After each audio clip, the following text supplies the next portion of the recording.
हिंदू धर्म में सबसे ज्यादा प्रसिद्ध और पवित्र गाथा रामायण है। रामायण में इतने प्रकार के चरित्रों को दर्शाया गया है जिन्हें समझा आज भी बेहद मुश्किल है, मगर आज दशहरे के शुभ अवसर पर रामायण के ऐसे ही अद्भुत चरित्र के बारे में बताने जा रहे हैं जिसका नाम आप कई हजार सालों से सुनते आ रहे हैं। वो नाम है मेघनाथ, जिसे इंद्रजीत के नाम से जाना जाता है।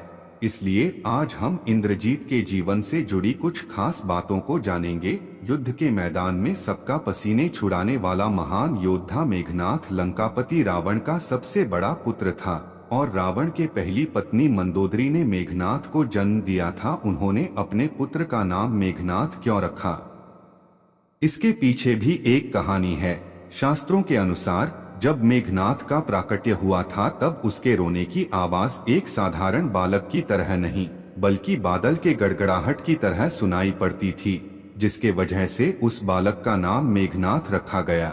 हिंदू शास्त्रों और ज्योतिष के अनुसार मेघनाथ रावण का सबसे बड़ा पुत्र और लंका युवराज भी था, इसलिए रावण मेघनाथ को सबसे ज्यादा प्यार करते थे। कहते हैं कि जितना बड़ा महान विद्वान ज्योतिष रावण था, उससे भी कहीं ज्यादा गुणवान, महान योद्धा और सबसे बड़ा ज्ञानी वह अपने बेटे मेघनाथ को बनाना चाहता था। इतना ही नहीं, अपने पुत्र को सबसे ज्यादा ताकतवर और अजर अमर बनाने की कामना को लेकर त्रिलोक विजेता रावण ने सभी देवताओं को अपने पुत्र के जन्म के समय एक ही स्थान अर्थात 11वें घर में विराजमान रहने के लिए कहा था। मेघनाथ के जन्म के वक्त रावण को पुत्र से इतना लगाव हो गया था कि उन्होंने ग्रहों की चाल तक बदलने की कोशिश कर डाली, लेकिन भगवान शनिदेव ने रावण की आज्ञा का उल्लंघन करते हुए सारे ग्रहों से अलग 12वें घर में जाकर बैठ गए ताकि रावण का पुत्र मेघनाथ अजर अमर की उपाधि ना प्राप्त कर सके।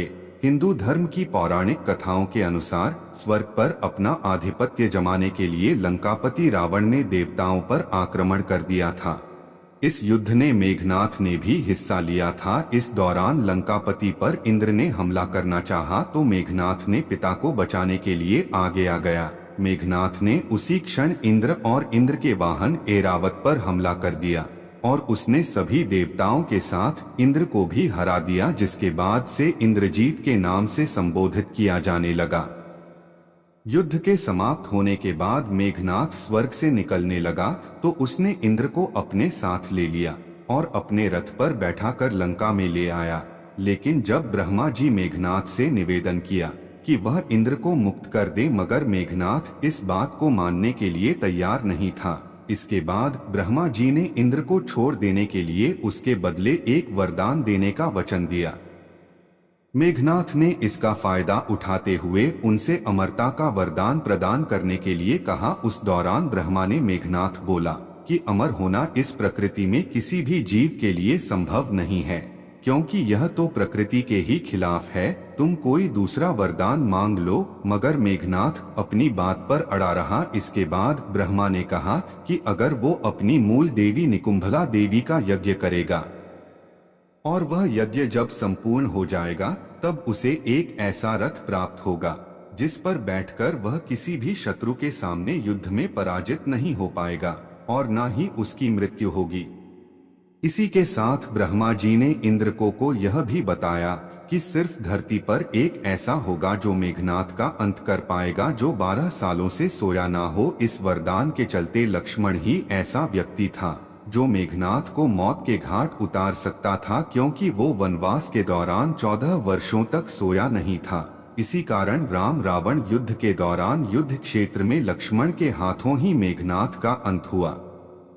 भगवान श्री राम लंका व सुलोचना को यह बता देना चाहते थे कि युद्ध में मेघनाथ वीरगति को प्राप्त हो चुका है। इसी उद्देश्य से उन्होंने मेघनाथ की दाहिनी भुजा को काटकर धनुष बाण से सुलोचना के पास पहुंचा दिया। जब सुलोचना ने मेघनाथ की भुजा देखी तो उसे अपनी आंखों पर विश्वास नहीं हुआ।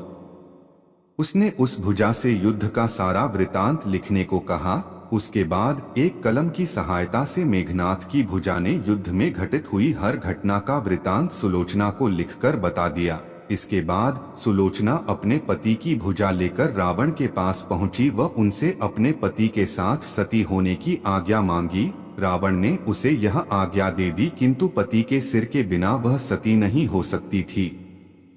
इसलिए उसने रावण से मेघनाथ के धड़ की मांग की, किंतु रावण ने शत्रु के सामने याचना करने से मना कर दिया।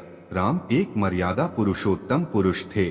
वह उनकी सेना में ऐसे अनेक धर्मात्मा थे, इसलिए उसने सुलोचना को स्वयं श्री राम के पास जाकर मेघनाथ का मस्तिष्क लेकर आने की आज्ञा दे दी। सुलोचना लंका नरेश से आज्ञा पाकर श्री राम की कुटिया की और प्रस्थान कर गई। जब सुलोचना भगवान श्री राम के पास पहुंची तो श्री राम व उनकी सेना के द्वारा उनका उचित आदर सम्मान किया गया। वह श्री राम ने उनकी प्रशंसा की। सुलोचना ने भगवान को प्रणाम किया व अपने पति का मस्तिष्क मांगा। श्री राम ने भी बिना देरी किए महाराज सुग्रीव को मेघनाथ का सिर लाने को कहा, किंतु सभी के मन में यह आशंका थी कि आखिर सुलोचना को यह सब कैसे ज्ञात हुआ।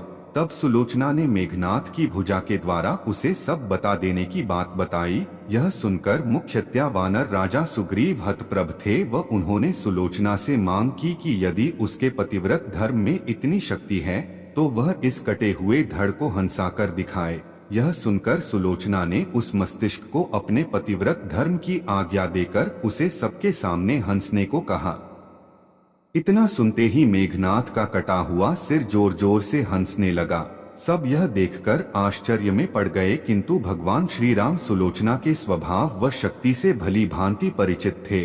उन्होंने उस दिन युद्ध विराम की घोषणा की व लंका की सेना को अपने युवराज का अंतिम संस्कार करने को कहा, ताकि सुलोचना के सती होने में किसी प्रकार का रक्तपात ना हो। इसलिए उस दिन कोई युद्ध नहीं हुआ था। अपने पति का कटा हुआ सिर लेकर सुलोचना लंका आ गई व समुद्र किनारे सभी मृत सैनिकों व मेघनाथ की अर्थी सजा गई। सुलोचना धधकती अग्नि में अपने पति का सिर लेकर बैठ गई व सभी के सामने सती हो गई। धरती पर मेघनाथ सबसे शक्तिशाली था। कहते हैं कि इंद्रजीत के बल की जितनी तारीफ की जाए उतनी ही कम है, क्योंकि वो अकेला ऐसा योद्धा था जिसने एक ही दिन के युद्ध में 67 मिलियन वानरों को मौत के घाट उतार दिया था।